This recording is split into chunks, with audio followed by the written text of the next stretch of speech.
C'est nous ça, c'est le remous là. C'est quoi ce bruit énorme? Oh putain, je sais pas, c'est un caïman.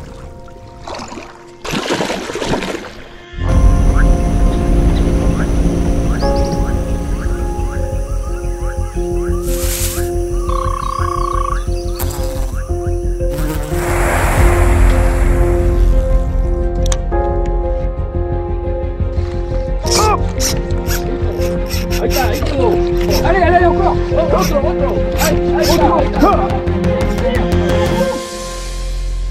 Eh bien salut les pêcheurs, j'espère que vous allez bien. Voilà, on se retrouve pour un voyage magnifique.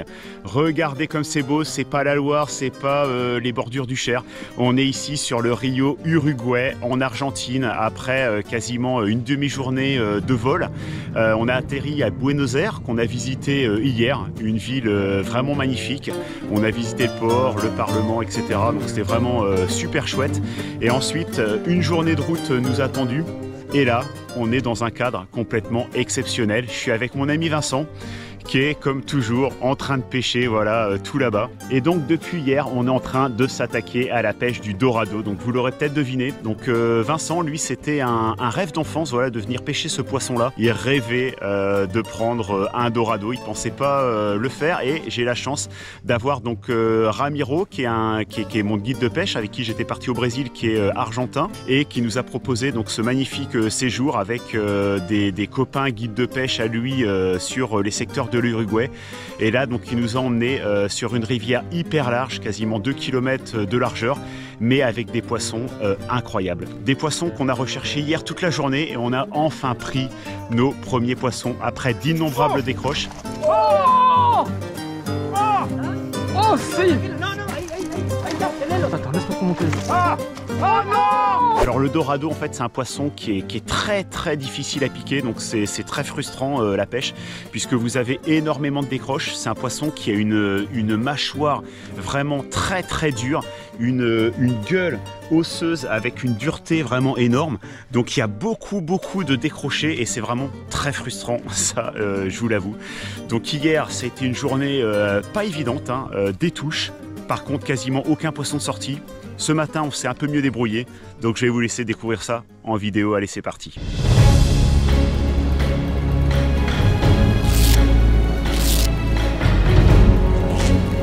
On va mettre un balignacier. Ça.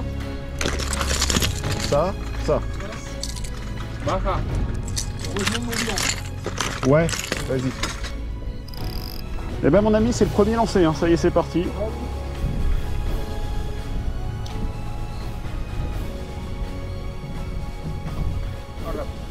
Massapé. Ah, ok. Ouais, ça va être comme les as. Ah, par contre, le Satiga, c'est agréable. Hein. Je suis peut-être pas assez plongeant. Je pense que je vais essayer le crank. I will try another lure. Baja un poco. Ok. Allez, je vais passer au crank. Bon, alors là, les amis, on a bien poncé la berge qui est juste en face. Donc là, ce qu'on fait, c'est qu'on va regagner la berge de l'autre côté. Il y a environ 2 km de distance entre les deux.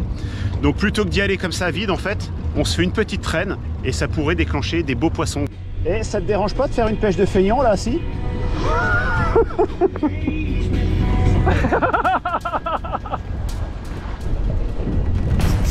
Oh, yes! Oh, il y est! Ouais! Louis! Ouais, Louis! Mon premier dorado, dis donc, à la traîne! Bravo mon Seb. Allez! Ouais! Bonito. Oh, oh mince! Oh, zut! Oh, zut! Bien joué mon Seb. Oh, gracias! Gracias! Oh putain! Si! Il est beau. Ils sont là ces poissons. Est-ce que ça va être le premier dorado de la vida? Oh la touche, la violence. Oh c'est beau. Oh c'est beau mon Seb. Viens voir ce poisson. Oh purée. Oh c'est énorme. Et ça se défend hein. Ah, il est pas rendu hein. Allez, épuise-toi mon titi. Putain, ça combat fort hein. Ah ouais, franchement, ça y est, c'est fantastique. Wouhou! gracias, Luis. Muchas gracias. Bon, et bah ça y est, le séjour commence. Premier dorado, incroyable. Juste après que tu décroches la première touche, on a commencé au leurre en pêchant sur des postes fixes, pas de touche, et puis à la traîne. Tu prends une première touche, première passée, je fais la deuxième, et ce poisson génial. Super. Je suis super content. Ton dorado, ton poisson de ta vie, mon ami. C'est fait. C'est fait. Oh Ah, purée. c'est cool.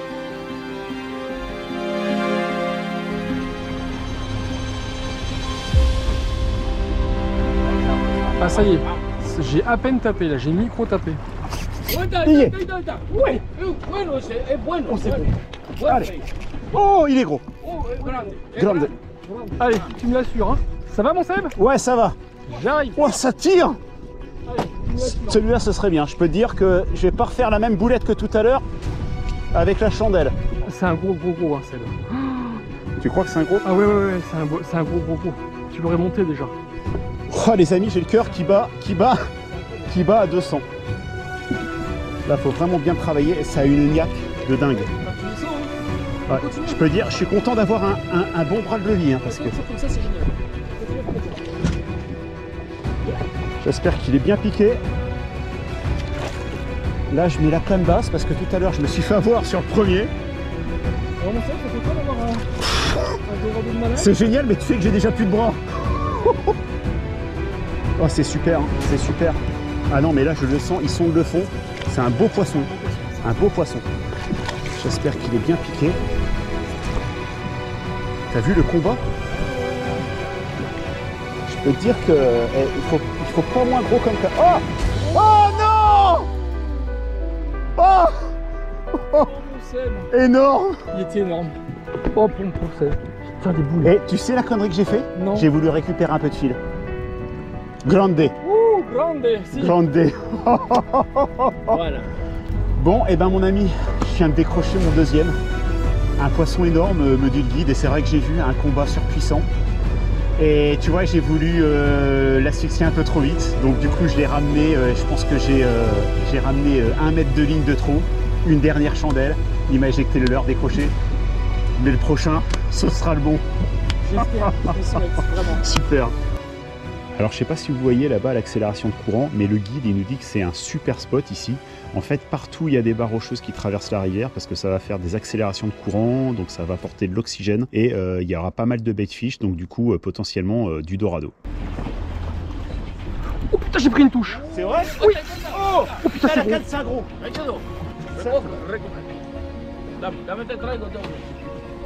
Et j'ai pris une première touche. Ouais, il est revenu. Ouais. C'est un très joli poisson. Là, on passe à la taille au-dessus, là. Ouh, c'est un truc de fou. Regarde ce... Oh, ce poisson de fou.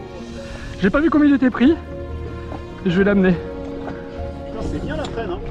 C'est ok? Allez, t'as celui-là, il est gros. Ouh, c'est énorme. Bon, mon Seb, incroyable. Ça y est, deuxième dorado, un peu plus joli, toujours à la traîne, sur une belle dérive. Louis, il nous fait passer juste avant, il nous dit ça va être le coin des gros. Bah, effectivement, plus joli que le premier. C'est dingue, c'est dingue. Le suivant, il est pour toi, mon Seb.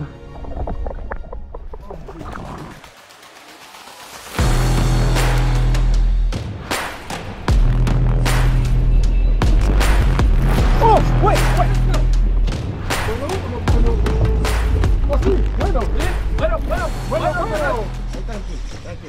Ok. Oh, muy bonito.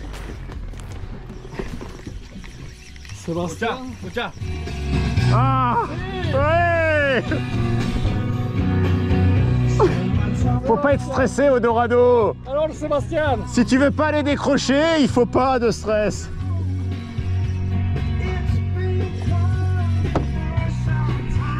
Alors, est-ce qu'il est beau? Je pourrais te faire la chandelle dans le bateau? Ouais, comme ça, pas besoin de l'épuiser. Allez, mon Seb, c'est à toi celui-là. Hein. Oh! Oh, muy bonito. Que salte, que salte. Non, my primero! Il veut me faire sauter le dorado alors que c'est le premier! Il va bien que ça va l'épuisette, Sébastien. Oui! La épuisade! Está vivo. Oh! Oh non! Oh. Non! Oh non. Oh non. C'est pas vrai mon Je suis frère. maudit. C'est pas possible. Oh, je suis maudit. Bon, la prochaine fois je te le coiffe. Bon, et ben voilà, troisième poisson décroché. Alors pas de chance, alors le guide m'a dit, effectivement, faut pas mettre la canne trop dans l'eau, un coup à droite, un coup à gauche, etc. Parce que les dorados, ils sont tellement puissants que tu vas leur mettre le leurre à droite, à gauche, ils vont mâcher, ils vont mastiquer, ils vont se décrocher à un moment donné. Donc il me dit de laisser vraiment la canne bien droite, bon on va y tester pour le prochain, et puis d'éviter de mettre le sion dans l'eau, etc. S'il fait une chandelle, bon c'est pas trop grave, mais on va essayer du coup d'écouter ses conseils pour pas décrocher le prochain, parce que ça c'est encore un beau poisson. Oh, poisson. Oh oui. Bravo. Il revient au bateau, c'est fou ça. Regarde, il est là, il est pas gros. Ah, c'est un petit. Oh, il est pas bien pris, il va se décrocher. Là, il faudrait l'épuiser, tu vois. Tu vois? T'avais vu qu'il était pris juste sur le côté? Si. Ah ouais. Non, non, il était pris là, c'était pas enfoncé. Si. Si. Ok. Mon sel. 3 touches, 3 touches. Ouais. Heureusement, je décroche le plus petit. Ouais, c'est clair.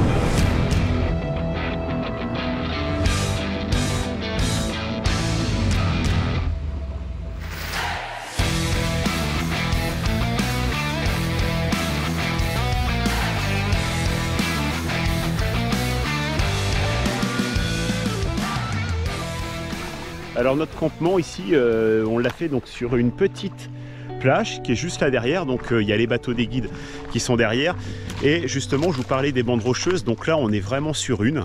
Donc en fait on a des bandes rocheuses qui traversent ici le Rio Uruguay sur toute sa largeur. Donc le Rio là il fait à peu près 1,5 km de largeur à ce point là, et en fait c'est ces zones rocheuses qu'il va falloir pêcher, mais quand on est au milieu du fleuve c'est pas évident à voir. Donc dès qu'on voit des frémissements à la surface de l'eau, c'est là qu'il faut pêcher. Le dorado en fait c'est exactement pareil que la truite. Donc dès que vous avez vu les frémissements à la surface de l'eau et imaginez donc le bloc rocheux, il va falloir lancer souvent en amont du bloc, là où il y a l'eau qui est bien oxygénée, hein, là on est l'été, et aussi là où il va s'alimenter. En fait dès qu'il y a un bloc rocheux, vous avez donc l'eau qui s'accélère juste devant, et vous avez derrière l'eau qui est un peu plus calme. Voilà, donc c'est un poste idéal, un poste de repos, mais aussi un poste d'alimentation. L'histoire de l'œil. Oui. Bon. Les dorados Ouais. et tous les poissons carnassiers, Ici? partout, ils attaquent à l'œil. Ouais. Ils attaquent à l'œil. Pourquoi? Parce que c'est l'œil où il y a les parties vitales. Si tu regardes en toute l'Amérique du Sud, tu vas voir tous les poissons de forage, tu as c'est ce qu'on appelle la nocelle. C'est un truc noir qui imite un œil qui est au niveau de la queue. Comme ça, quand ils se font taper, ils peuvent s'échapper. Mais tous les poissons, même pour les piranhas, tu vois, pourquoi les poissons ils ont toutes les queues mangées? Parce que les piranhas ils s'attaquent en pensant que c'est l'œil. Donc ça c'est super important. Et le dorado, c'est un poisson qui est super compliqué à pêcher, parce qu'il est super compliqué à ferrer. Il y a plein de choses qui rentrent en ligne de compte. Nous des fois il nous arrivait de pêcher en Uruguay, et ils étaient sur des aliments qui avaient cette taille-là. Tu imagines, tu mets une mouche avec un hameçon à truite, c'est impossible à ferrer. Donc on ne savait pas comment faire, parce qu'il fallait réduire la mouche, mais pas l'hameçon. On s'est aperçu avec mes potes, on était plusieurs guides qui étaient là, on pêchait, on n'arrivait pas à craquer les codes. On s'est aperçu que si on mettait une mouche plus grande, avec un hameçon plus grand, avec un œil qui matchait vraiment la taille des albans, on avait des touches. On n'avait pas des touches systématiquement, mais on arrivait à faire mordre des poissons. Là, cette pêche-là, elle est dure, tu vois, la rivière elle est haute et tout, tu sais que... Mais c'est ce qui est sympa ici, c'est qu'il n'y a pas de petits poissons. Tu là, peut-être tu fais 3 poissons dans la journée, mais tu es sûr que si tu fais 3 poissons, ça sera un poisson au minimum de 5-6 kilos. Ça c'est génial, parce que quand vous avez vu quand on va dans des petites rivières, peut-être pour la mouche c'est génial parce qu'on fait plein de petits, on fait quelques gros, on fait plein de petits, mais sur celle-là, il n'y a que des gros poissons. Allez, merde, hein, les gars. Non, bonne pêche. Faut casser les trucs. Là. Ouais, c'est vrai, faut casser. Et faut emmener des bananes. Ah, c'est quoi cette histoire des bananes? Chaque fois que j'ai des bananes, la banane ça porte la poisse. Ah bon? Moi, chaque fois que j'ai une banane, je prends rien, mais même sans banane, je prends rien.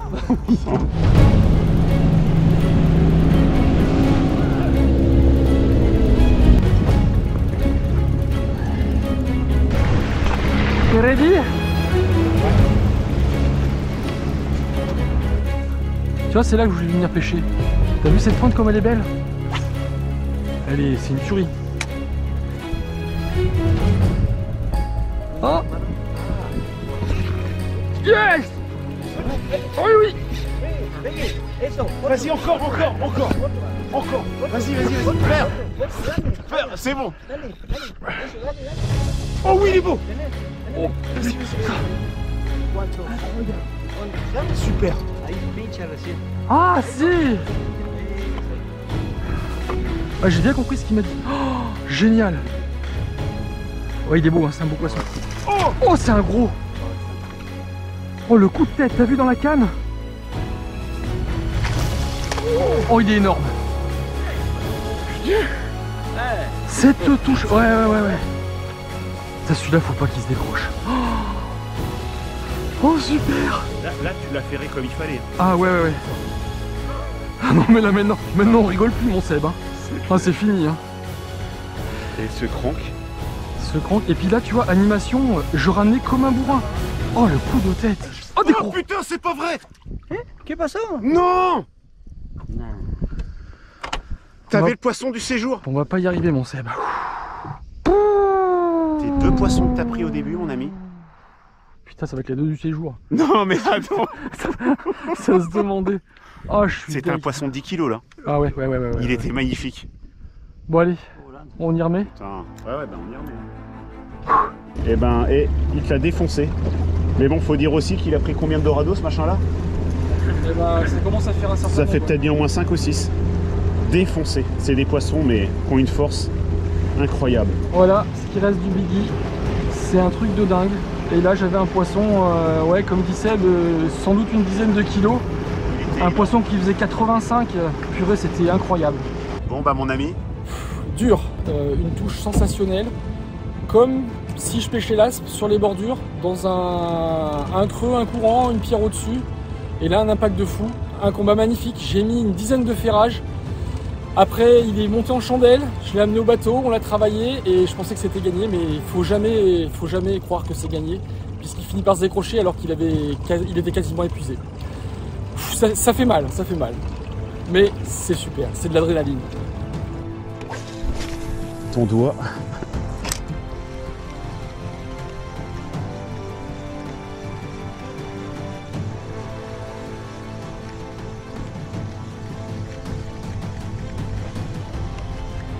Oh!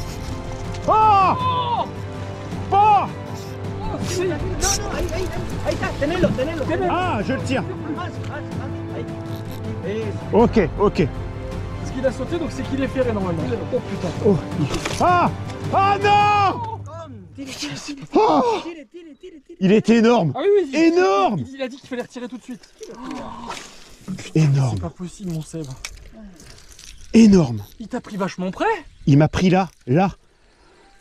Mais comment il faut faire, mon Seb? Comment il faut faire? C'est incroyable. Je viens de rater un poisson au bateau là. Là, je l'ai bien ferré. Alors, ce que dit le guide, en fait, c'est que quand ton poisson, ton dorado, il saute, c'est que vraiment il est piqué. Donc là, tu n'as plus besoin de ferrer comme un malade. Par contre, il faut que tu gardes la tension jusqu'au bout. Il suffit que tu laisses un peu de mou dans ton fil pendant qu'il fait une chandelle et c'est décroché. Donc, il ne nous dit pas de mettre forcément le sion en bas, etc. Alors, pour éviter la chandelle, c'est vrai que si tu montes le poisson, il va faire une chandelle. Mais par contre, pour lui, la chandelle, c'est pas le primordial. Ça a tellement des gueules dures et osseuses qu'en fait, si tu n'arrives pas à les piquer, tu sors pas ce poisson. Et donc là, j'en suis au moins, depuis le début, là, à une douzaine de décroches. C'est terrible. Bientôt le premier, mon Seb. C'est pas mal, la traîne, ça permet de te reposer. Hein, parce qu'avec du matos comme ça, quand tu moulines comme un dingos, comme l'aspe, je peux te dire que t'as les bras défoncés. J'ai un poisson. Ouais, oh oui. Tranquille, parate. Ok. Alors là, clairement, on crie pas victoire, parce qu'on sait très bien que jusqu'à présent, à chaque fois qu'on en a pris un sur les derniers, ça s'est mal fini. Donc on combat, on essaie de garder l'attention et les conseils du guide, parce que jusqu'à présent, ça a été compliqué. Hein. Là, je sens des coups de tête de fou. Hein. C'est génial. Bon, c'est pas un gros poisson, il arrive en surface là. Oh punaise, c'est beau. Mais le plaisir de l'avoir dans le bateau, ça serait quand même, ça serait génial. Vraiment de l'avoir Ah là, j'ai gardé la tension au moment de la chandelle. Il s'est pas décroché pour l'instant. C'est un petit dorado. Hein. Là, je le laisse aller sous le bateau comme indiqué. Je garde la tension. Il saute, je garde la tension. Génial. Seb, je sais pas, hein, parce qu'il faut pas tirer d'enseignement, mais... Tranquillo. Je l'amène au guide. Il a mon bas de ligne. Je fais plus rien. Là, je peux plus rien faire. C'est lui qui fait tout. Ouais, là, il est pris. Ouais, donc là, ça peut pas se décrocher. Ouais.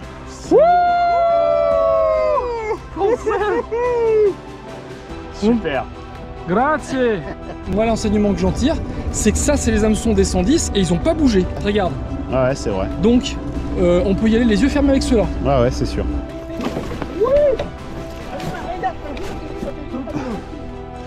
Là, putain, j'ai mis dans la tronche. C'est bravo. Juste au cul du bateau. J'ai vu. Ah ouais, moule. Ouais, j'ai accompagné, ouais. Ah non! Alors là, il faut quand même des bavettes super solides, parce que là, à la traîne, ça mais rabote la bavette. C'est vraiment incroyable. Je sais pas si vous voyez, elle a dû perdre quasiment 1 mm tout autour. Parce que là, chaque fois qu'on pêche sur les cailloux, il faut vraiment les cogner, hein, les cailloux, pour déclencher les poissons, a priori. Et là, quand on fait à la traîne, bah, Vincent, là, il est accroché. Mais du coup, ça frotte, ça frotte, ça frotte, ça frotte. Et on perd à chaque fois, voilà, peut-être 1 mm dans la journée. Voilà. Faut du solide. C'est vraiment une pêche de bourrin.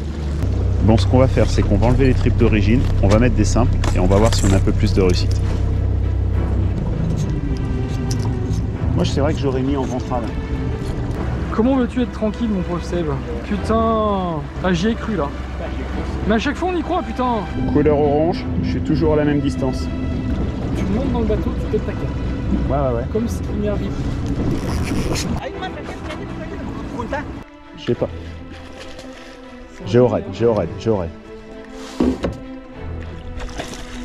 Ah ouais, j'accompagne, exactement comme il a dit.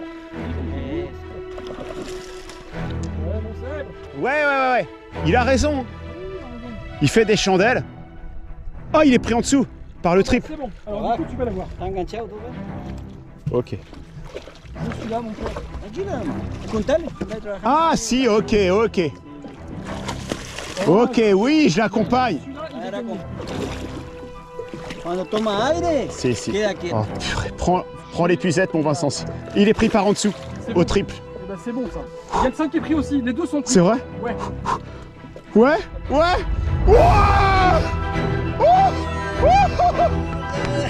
Gracias. Oh purée. Magnifique. Ça y est, je l'ai. Là maintenant, je me sens mieux. Au bout de 15 poissons ratés, j'ai enfin mon premier. À force d'écouter les conseils du coup du guide, hein, on a changé les triples pour les simples. Alors là, il était pris par le triple et par le simple. Et surtout, en fait, accompagner chaque chandelle. Et il nous dit de pêcher canne haute. Et effectivement, tu l'essouffles. Il n'y a pas besoin de mettre la canne dans l'eau, voilà, pour essouffler le poisson. Donc ils ont tous cette technique-là. Donc faut faire confiance aux locaux. Je suis super content. Oh là. Là, je crois qu'on va s'en prendre une sur la tête. Oh, les beaux coups de tête, c'est beau ça. Je l'ai vu, il était loin, donc je sais pas, mais pour moi il était pas très gros. Regarde, il y a le bas de ligne, donc il doit pas être loin. Oh putain, mais qu'est-ce que t'as fait? Bah rien. Qu'est-ce que j'ai fait? J'ai gardé l'attention et puis... No comprendo.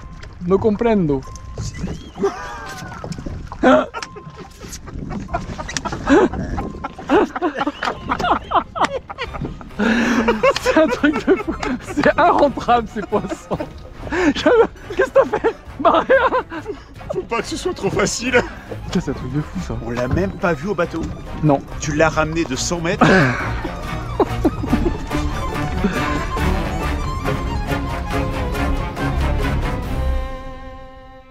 Donc on va changer de décor et ici on est parti pour une pêche en wading. On a complètement changé d'endroit. On est sur une petite rivière beaucoup moins large que le Rio Uruguay. Allez, premier fiche au Whopper Popper. Ben mon gars, l'hameçon simple, ils sont bien piqués. Hein. Je pense que c'est un piranha. Oh, regardez-moi ce piranha.